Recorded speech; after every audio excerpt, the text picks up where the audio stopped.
அந்த போதையில் சுற்றுறானுங்களா பேர் வள்ளியத்தன் கோயிலில் ஆடினது இவங்க மாமனார் சாமியாடி எல்லாத்துக்கும் தோல்படாது கொடுத்தது.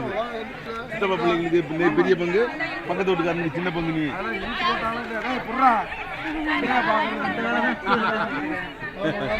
போங்க போங்கம்மா போங்க போய் வெயிட்டாங்க ஓடுங்க போங்க போ போ போ வெயிட்டா வெயிட்டாவது குறையும் உடம்புக்கு போ ஓடு.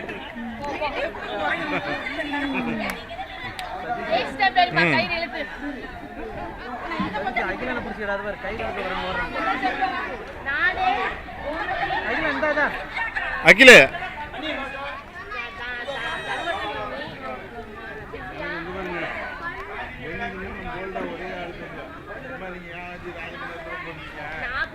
இல்ல இல்ல